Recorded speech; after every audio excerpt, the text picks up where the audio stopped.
Today is August 23rd, 2019, and we're in the House chamber of the Kansas State House.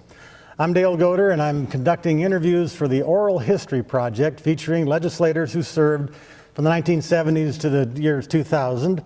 And our guest today is former House member and Minority Leader Dennis McKinney. Dennis served in the House from 1993 to 2008. He served as Minority Leader. After leaving the House, he went on to serve as State Treasurer and has had a political influence in Kansas throughout that period of time. As I said, he represented the district of surrounding Greensburg in, I guess we call it Central Kansas. It's really not Western Kansas. We call it Southwest Kansas. Southwest Kansas, all right. Well, thank you, Dennis, for taking the time to go down memory lane here and revisit that era. I want to start with your beginnings in politics. What got you into politics? What attracted you, and what fed that decision? I grew up in a family where we always discussed politics, especially at the dinner table. We also had the privilege of growing up during all the unrest of the Vietnam War and the Civil Rights Movement, and we had a lot of discussions about that. So we were always interested in politics and public policy. And when I got out of college, moved back to the farm, and a few years later ran for county commissioner. I was a county commissioner in Kiowa County, and then the state representative seat opened up, and I ran for the House. I was actually appointed to fill out about 6 months of Lee Ham's term, and then I was elected to the House. Was that a Democrat district at the time, or did you turn that over? Well, it was a Republican performing district, but it was been represented by a Democrat for 20 years when I ran. So.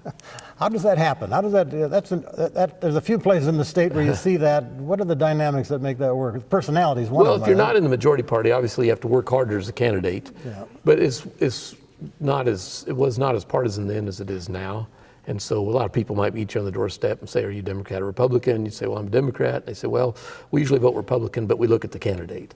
And so we had a good chance of getting elected. Okay, you came out of that era. You mentioned the Vietnam era. Is that what formed your political philosophy? What did you think you were going to get done coming to the legislature? Well, my parents came through the Dust Bowl and the Depression, and my father was an old Franklin Roosevelt Democrat.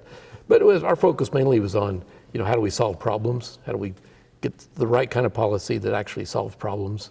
And that was probably our focus at the time. Well, and you developed a reputation as a middle of the road, somebody who worked both sides, who could talk to both sides, and that was an era when that was maybe more possible than it is now. What was that? What is that like? How did you develop into that leadership role? Well, it was more possible then. Recently Pope Francis said that you have to be careful about your political ideology because it could distort both your politics and your morals. And I think that's a pretty good warning. We actually had people who would focus as much on good policy then. We always had a lot of political rhetoric, but we had groups. I remember I started on the Energy and Natural Resources Committee. Carl Holmes from Liberal was the chairman. Ken Grotewiel from Wichita was the ranking minority member. Their whole focus was on good policy. And I remember having meeting after meeting in that room that was kind of like a graduate level seminar where we studied water law, where we studied history of water in Kansas and different aquifers. We would study solid waste in thorough detail and waste issues and how do you build a Subtitle D landfill. The upshot of it was with the right kind of leadership from people like Ken Grotewiel and Carl Holmes, we were really focused on good policy at the time. And because they said that those issues should not be partisan. We should get to the most cost effective, get the most value we can for what we spend to get good policy and protect the environment. Well, obviously you did your homework. You're respected for your knowledge base. You had to bring that to the table to have the respect of everybody. It's not an easy job. Well, I would say a lot of the values that I had and that we had in the Democratic caucus at the time were really traditional Kansas values. The Kansans through history have invested in education, and that was probably our top priority. Through history, Kansans have invested in education. Very first thing in the state constitution, the enabling statute ahead of the state constitution sets aside land in every township to provide funding for public schools in every township. Those were, I was raised by Dust Bowl parents who came through the Dust Bowl. They taught us, take care of the land will take care of you. Leave it better than you found it. Those types of values, pretty traditional values. Well, and you're definitely from a rural perspective, and the rural-urban split up in this building, that's been a battle for decades. When you came in, I think they used to call them the cowboys that seemed to control the legislature, a lot of rural influence. Was that the case for you? You were in a better position as a rural legislator then than perhaps that area is now? I don't know if I was in a better position. We had a lot of interest in our caucus. We needed a balance. Obviously, we had legislators from Wyandotte County, legislators from Sedgwick County, legislators from rural areas. And so we tried to have good discussions so we could balance out those interests. You had to understand on any given day there might be a vote where you didn't expect everybody to vote together. And we tried to make sure our members of our caucus voted for their districts, because if they were representing their districts, they were more likely to come back, be reelected and come back. You were in many ways more conservative than some Republicans. I think you make the case on some issues. You were not a fiscal wacko by any stretch of the imagination, and there's some social issues like abortion that you were on the conservative side. You made that work though as a Democrat. How did you wrestle through that? Well, we tried to respect each other. We understood we were from different parts of the state and from different districts. I had a district that was very conservative on some of those issues. And at the time, we had a number of Democrats from districts, both urban and rural, that were that leaned probably more, not extremely pro-life or pro-choice, but probably leaned more pro-life than they were pro-choice. And so we understood everybody voted their districts on that issue. And again, we wanted them to come back. That was not an issue that we, and at that time, I think, I counted once, I think almost 40% of the Democratic caucus would be voting pro-life on any given day, and quite a number of Republicans were voting pro-choice. So the old stereotypes that all Democrats do this and all Republicans do that was not accurate at that time. And you came in, as they reminded me, the year after the Democrats had their 2 years of control of the House, which is a big high water mark for Democrats then. Yes. Didn't last. But you had a much stronger constituency, I assume, then than the folks working the place now. We had, I think my first year we had 54 or 5 Democrats, somewhere in there. The next year we dropped, I think, to 44, but we stayed in the 40s from then on while I was in the House. How did that affect the policy discussions? Like, let's take education. I know that's a prominent one throughout your tenure here. What were the issues then, and how did you manage your delegation to participate? Well, a lot of issues are not partisan, so that takes a number of issues off the table. But then we tried to maintain, good discussions to get to good policy, and that's how we'd build coalitions. On most issues, there was not a clear majority of Republicans or Democrats, so we tried to build coalitions to get to the right policy on most issues, especially education. That was one of the tougher ones. So we would try to build a compromise where all boats rose with the tide. And that meant we had to address needs in Johnson County, meant we had to address needs in Wyandotte County, we had to address needs in some place like Elkhart or Atchison. And that was our goal. We also knew that based on the court rulings we had seen, that we had to have school finance proposals that were fair to everybody, including the poorest students and the poorest districts. And that's what we tried to aim for. There were guidelines there to tell us, we had research out there to tell us what to do, what direction we should aim. And that's what we tried to aim for, to make sure if you were in a poor district, you were well served, or if you were a poor student, even in the wealthiest district, you were well served in Kansas. And that's come up with our interviews with other legislators from that era, the change in equalization, which is rather dramatic for Kansas, that rich-poor thing did get equalized, but for rural, it's always a struggle for rural interests to maintain their position in this building. Well, before I started, the 1992 legislature really passed landmark legislation changing the way schools were funded, and that was bipartisan, definitely bipartisan, with a mixture of Republicans and Democrats in both the House and the Senate that got that passed. From then on, it was somewhat of a struggle to maintain the idea that we had to make sure the poorest students and the poorest districts were taken care of, that you couldn't take care of all your own interest on your own and leave everybody else out dry. And that was probably the source of the biggest conflict on school finance. Other issues that stand out in your mind, I would think water might be one that you tracked in that period of time. Water is always a big deal for western Kansas. Water's important everywhere. Yeah. Hard to do development without it. I remember some of the things I was very proud of. Like I said, leadership in our committee with Ken Grotewiel and Holmes really was not partisan. most of the time. We started the effort to start dredging and restoring some of these major reservoirs we have on the eastern side of the state that are important to public water supply. We also passed the Water Transfer Act, which Hayes is now seeking to use transfer water from Edwards County up to Ellis County from one basin to another. So we passed that, hadn't been used till now, and now Hayes has invoked that statute. So it's kind of interesting to see some of the things you worked on, 20 years later start having an impact. Well, it is very political. I know when Wichita was starting to look for a water supply and was thinking about taking water from Milford, it set off a huge pushback. Right. People were very territorial about their water, but yet it is a state resource. But there was a lot of cooperation, for example, to help Wichita bank water in the Equus beds so that it could be used later, and to address a number of those water issues that were in that area that affected Wichita, both for quality and quantity.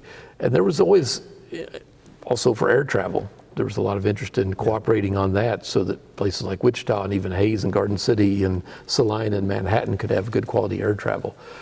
So ultimately, there was, sometimes it took a while, but ultimately we usually got enough bipartisan cooperation to achieve some of those things, which coalition building was really important.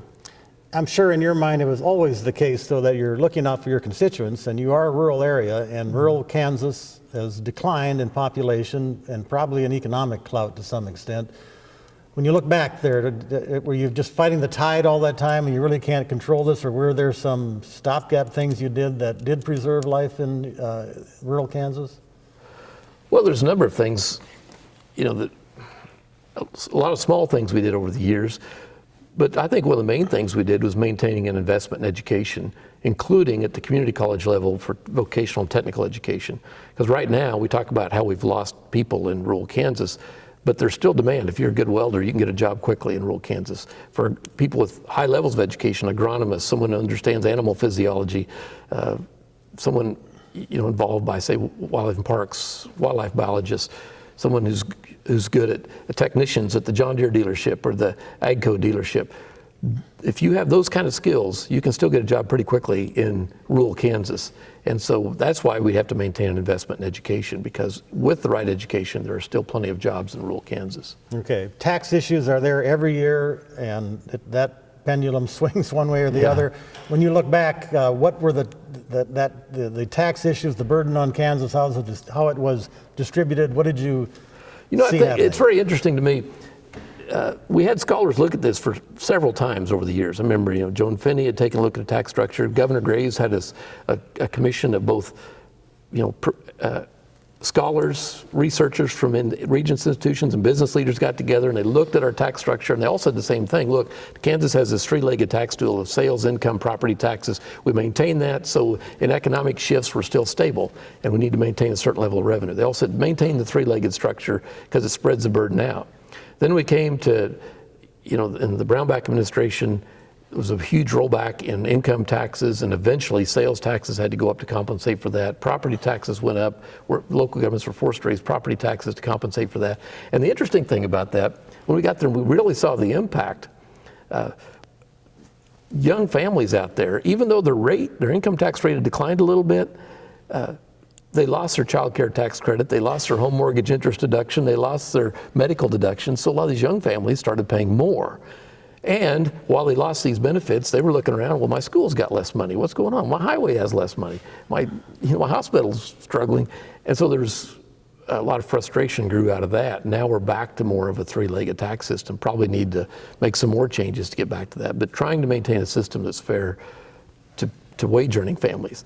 I mean, it was that was interesting because that new tax change came in. I remember one time I was just kind of stirring the pot a little bit. I'm down at the local grain elevator, and I said, "Hey, thanks, guys." They said, "What's that?" Well, so, you get your paycheck every 2 weeks. I said, "Yeah." And I said, "Well, you're still having state income tax taken out, aren't you?" They said, "Yeah." I said, well, "I have no state income tax on my proprietor's income. Thanks a lot, guys." And by this time they're mad. So it's just interesting to see these changes. But yeah, tax. My point is that people like Governor Graves, Governor Finney, Governor Sebelius understood why it was necessary to maintain that three-legged tax structure, maintain equity in the tax system, which had kind of been a Kansas tradition over the years. And we took a different direction when Brownback became governor, obviously. Yes. That stool disappeared for the most Yeah, part. It fell and over. it took 3 or 4 years for it, I think, to sink in people what the net impact was when it did. Okay. Most of my neighbors sure didn't like it, even though some of my farmer neighbors weren't paying income on their proprietor income tax on their proprietor's income. It is very complex. And the average citizen, you've worked with constituents all your career, do they really ever understand the complexity of taxes? It's simplified in campaigns. Yeah, No new taxes or something like that. But in reality, yeah, most of the voters are smarter than you give them credit for. And it may take a while before they focus on it. You know, when you go to write the check to the county treasurer, they'll say, "Hey, what's going on here?" So most voters understand it. Now, some voters are very busy getting kids to daycare, getting kids and then getting to work and back.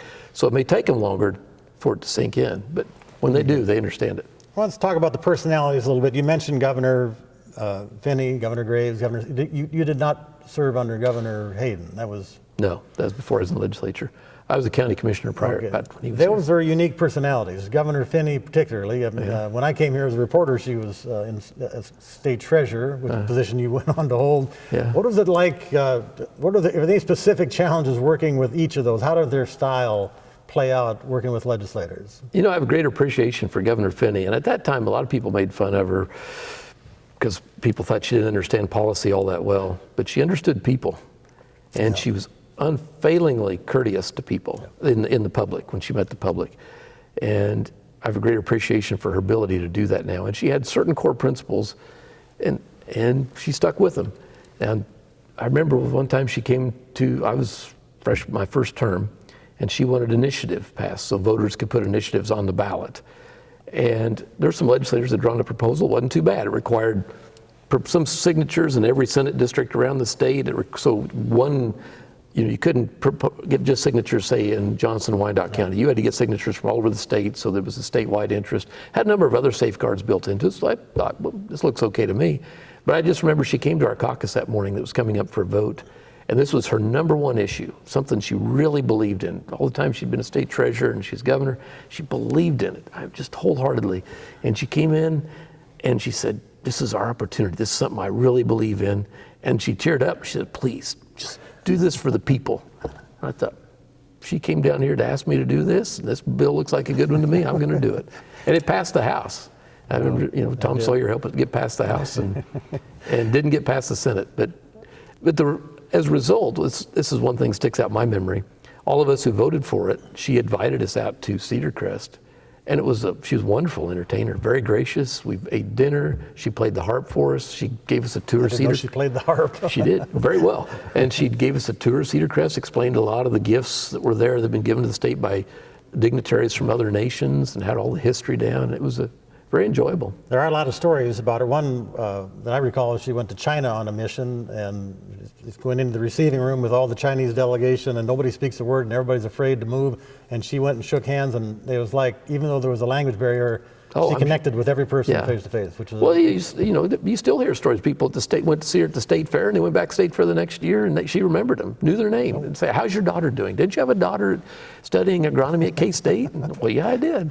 My first year at Topeka, we had a schnauzer, and I'd walk the schnauzer down in the Collins Park area and met her every year after. She'd ask me how that dog was doing. So a remarkable memory, which is how you get elected a lot of times, too. Well, and I think people appreciate the fact that she respected them and was courteous and was warm. And I think people yearn for some of that. So she gives way to Governor Graves, who the negatives on him, some people called him the empty suit coming in, but seemed to have a fairly successful tenure. What was working with him like? I thought he was good to work with. I wanted him to be a little more courageous sometimes, but because he came in, especially, on his second term, he came in with a vault full of political capital. And I was wanting him to use it, be a little more aggressive, especially when it came to school finance. But he did help us get the highway program renewed. He helped get that done, maintained a basic level of funding for schools, fought off some attacks on that. And he was always good to talk to and negotiate with, I felt. Who stands out? He also, I'd say Governor Graves also had some good cabinet secretaries that took care of business, provided some good leadership in some policy areas. Well, that's an interesting point. When I first came here, John Carlin was governor and had a very proactive staff. Mm-hmm. Governor Hayden came in, seemed to be a little bit different style, and Governor Finney comes in. Again, the staffs that work for governors who are often the intermediaries to the legislature, what did you see happening with, how was that a factor in what got done in those eras?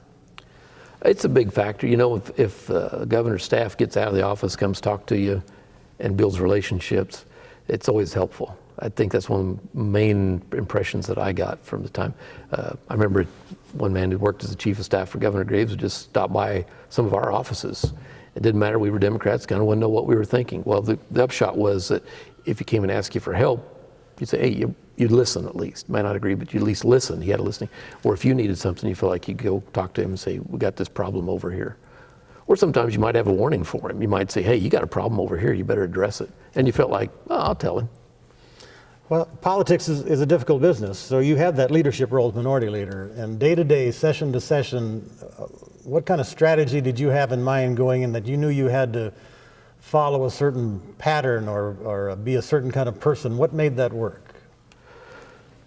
Well, it helped. When I became leader, we had good leadership from Governor Sebelius, and she helped set some direction. And that was helpful, but the main thing was, I always told people, I'd seen some speakers who maybe tried to flex too much muscle from time to time or tell people what to do. I always tried to remind myself every morning I couldn't fire anybody. You know, I worked for the caucus, so you better be careful. Be a good listener and be careful what you say.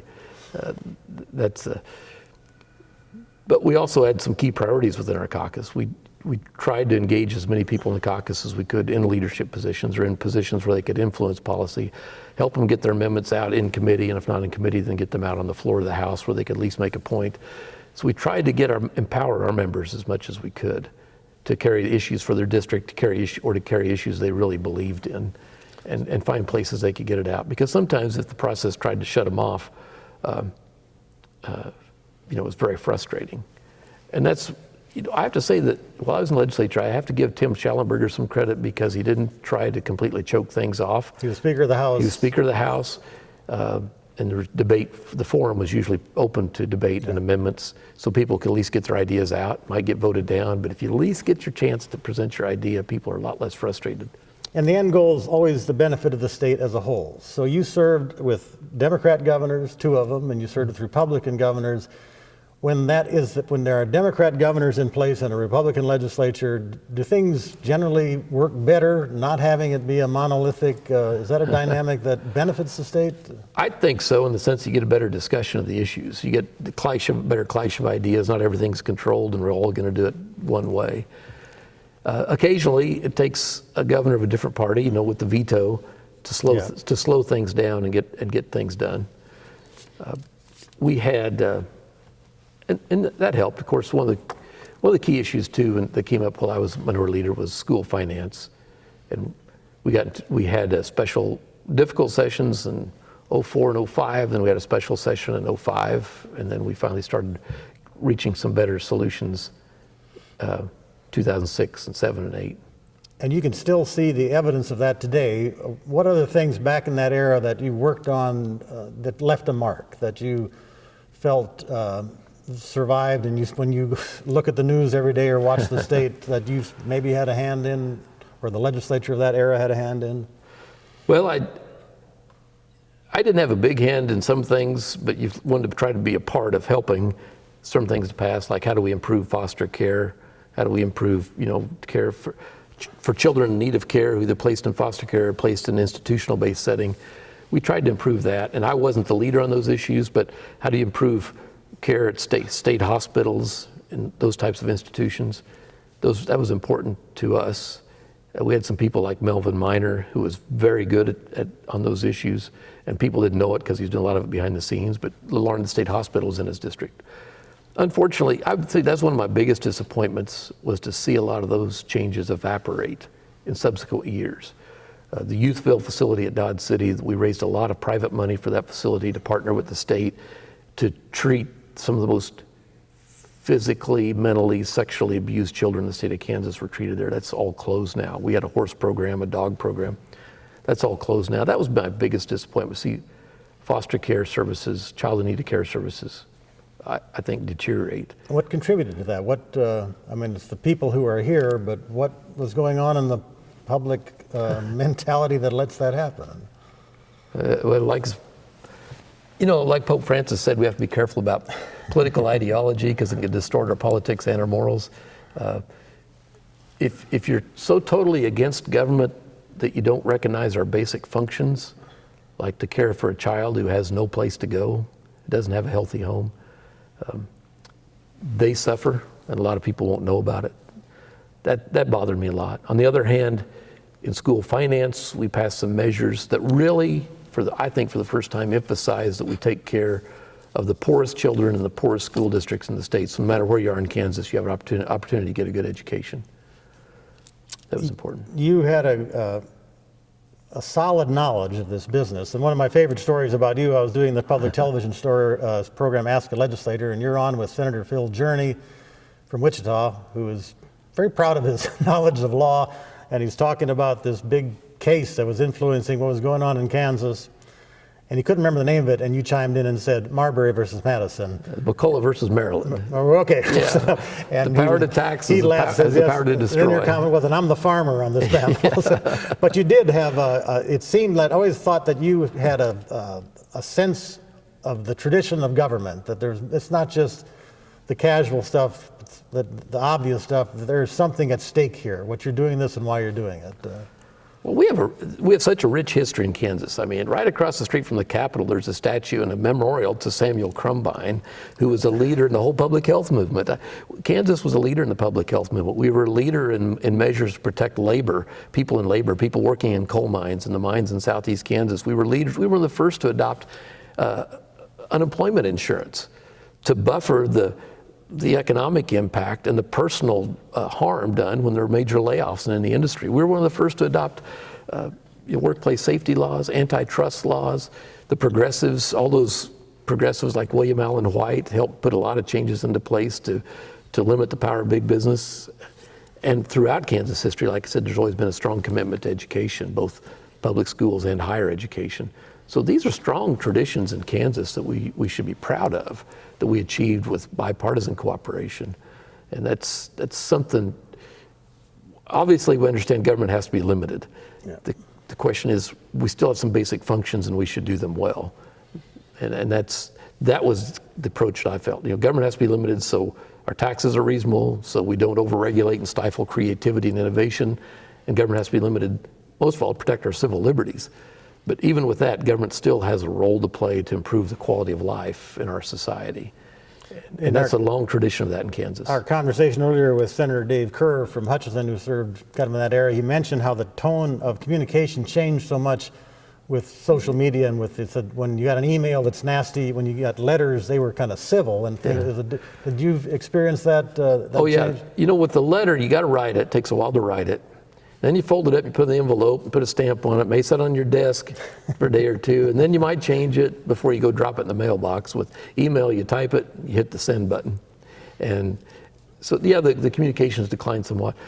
Also, even in the legislature, though, I worked with Senator Kerr some. I remember working with Steve Morris when he was president of the Senate. And I always knew I was welcome in his office. It didn't matter what part of the state I was from. Western Kansas personality. Yeah. Right, but it didn't matter what part of the state you were from or what party you were in. If you had a good idea, Steve wanted to hear it. And that was very refreshing. And people might be reluctant to approach the Senate president, but if you had a good idea, he wanted to hear it. Might not agree with it, but he at least talked to you about it. And it was open because your ideology, he didn't dislike you to begin with or think somehow you were inferior. He respected you and wanted to hear your ideas. And I really enjoyed working with Senator Morris. I had a really good working relationship with Doug Mays, who was Speaker of the House at the time. And we could, because we were civil, because we could talk to each other personally, we could work out problems ahead of time. And quite honestly, the procedure is there. The legislative procedure has rules for a reason, to be fair to everybody, so everybody gets their say. And there are also rules you can use to disrupt the process if you need to. And I think it was clear that we tried to communicate that we wanted to cooperate to solve problems, but if we were treated badly, we could also use the same rules to slow down the process and make it harder to get things done. So it was easier to work with us than it was to run over us. It's part of an equation, it's kind of basic human nature. I understand.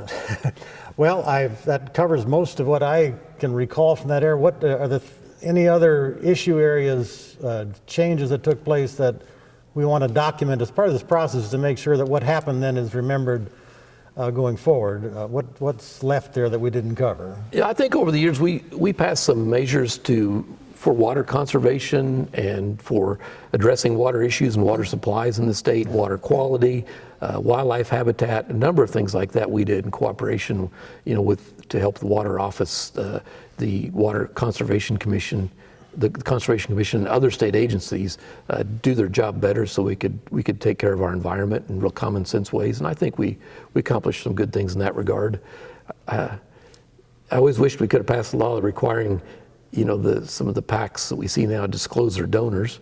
That hasn't been done yet. I always noticed that whenever that was proposed, that got a really sudden and vile objection from certain legislators. But I think that would help open up the process. And the other thing I remember was on the special session 2005. It's kind of drawn out process. We were here for several weeks, but there was and the process was kind of used to slow things down that time. But there was a strong commitment. The court had said, look, the only evidence introduced into the court was your own evidence. The state's own research was introduced as evidence against us. Now your formula is not constitutional. And there was this, among legislators, there was this strong view that, the court is trying to take over the role of the legislature. Well, the court wasn't. They had several decisions several opinions issued where they said, no, we want you to fix it, but your formula is not constitutional. And finally, in 2005, we passed a finance bill that was actually less constitutional. So the court threw it out and had some really strong language. We got called back into special session. And I remember, because the court decision was there to protect the people that have no power, economic or political power, and that's why they issued the decision. And we're trying to fix it. But I still remember one legislator, and I was sitting in the front row, right next to the podium, and about the 12th or 15th person came down there talking about these black robe judges trying to take over the legislature and tell us what to do. I remember I just sitting there thinking, going back to my old Federalist papers about the role of the courts, the role of the legislature, the role of the executive. And all of a sudden it dawned on me, this is the tyranny of the majority. We have one group that doesn't want to accept any constitutional limits and rejects the court's right to impose constitutional limits. And that's why the constitutional limits are there, to protect those who are in a minority with no political or economic power. And so this is what Madison was talking about. This is the tyranny of the majority. So this is classic Dennis McKinney. This is get into the depth of why it's there. This is the textbook stuff becoming real to me. I'm sitting there, I think one minute I was thinking about how am I going to get my wheat planted, and all of a sudden get my wheat harvested and get ready to plant this fall, and all of a sudden I thought, that's interesting. Well, it is a lost on a lot of the public. What goes into education, it's, I was reminded of one thing we want you to talk about, and that is your experience with the Greensburg tornado. I was working for the city at that time. It was a tragic thing for the community, and it challenged leadership at every level. Looking back on that, that changed your perspective of how government worked at all? Or? Of course. I always tell people, if you have to go through a major natural disaster, you certainly want to be an American, and I recommend you be a Kansan, because we received support from the whole state. Governor Sebelius put the resources of the entire state government at our disposal. It was 90% of the town was destroyed, and here's all these trucks from KDOT helping clean up all the debris. We had to dig a huge landfill. And from Wichita, we sent you trucks too. And then one day I come around the corner, and here's a whole bunch of trucks lined up from the city of Wichita and front end loaders, and they're getting ready to unload and start collecting debris and hauling off, because we had to dig out this whole new landfill, haul the whole town off, dump in it, burn it up, push it, cover it up. Not many communities do, but everything. I mean, even the collection of public health officials and county health nurses who are they robbed shopping carts from the old Dillon store. They're pushing these shopping carts around town. Do you need a tetanus? Here's all these people, volunteers cleaning up. Do you need gloves? Do you need a dust mask? Do you need a tetanus shot? Do you need Band-Aids? Everything. Everything from the public health level to, how do you dispose of waste in this situation? How do you handle all the waste? How do you handle manage volunteers? How do you manage fire risk, security risk, everything? How do we get rid of this debris? Then how do we finance rebuilding? And we had a lot of private help, but it required coordination and leadership from the state and local government to get it done. Okay. A couple of other points. Well, you left the legislature to run for state treasurer, successful at that. I served 2 years, filled out an unexpired term for 2 years, and I lost the next election. Why did you make that move? I'd been in legislature 16 years, thought maybe it's time for a change so somebody else could come up in the leadership position, and well, thought maybe it's time for a change. You still have aspirations. Your name's always in the mix every time there's an election, so you're not disqualifying yourself from any future role? I wouldn't disqualify myself. But, running a campaign is harder. I tell my farmer neighbors running a campaign is harder than setting a corner post in August in hard ground. But it's possible, but doubtful. But I enjoy it. I also served on the Racing Gaming Commission after I left here. That's right, you did that. What's your farming now, and that's pretty much your Our main crops are wheat and cattle, but we're in southwest Kansas. and challenging times to be a farmer. Very challenging. Okay, that covers most of what I've got in mind. Do you have any closing thoughts you want to? Again, this is a historical perspective back then. What do you I think one of the other things we helped pass that was really important was renewing and funding the highway program. Right. This wasn't just a highway program, it was a transportation program because it addressed some transportation needs in not just in large urban areas, but also in rural areas where we have people that don't have transportation otherwise, especially to medical appointments. It helped with short line railroads. We got a lot of tonnage of freight off the highways. And of course, the primary investment was in highways. But what we see is with this investment in infrastructure, the dividends pay off over and over and over again. And Governor Hayden helped get that ignited and going, the renewal of that investment. But the lesson's pretty clear. When we invest in infrastructure, we put people to work and long-term benefits to the economy. And when you take 20 minutes off the cost of a load of rock from southeast Kansas into a construction site in Wichita, that's a significant reduction in cost and a big addition to the economy. Well, anybody who drives from Wichita to southeast Kansas 20 years ago and then today, the difference in the quality of the roads, the safety factor is just but you came out of an era where highways were a scandal in previous decades. Mm-hmm. When the first highway plan was put together, that did kind of change and set in motion a mechanism to be renewed over the 10-year increments. It also, one of the things I noticed was a lot of people were skeptical off the start, and then when they get the new highway or the improved highway that was needed for a long time, and they say, hey, this really works. They did what they told me they were going to do, and this works. Then it improves the interest in going forward. Actually, it's a confidence builder for government. Okay. You good with that? All right, thank you. Thank you for sharing those stories. For the Oral History Project, I'm Dale Goder.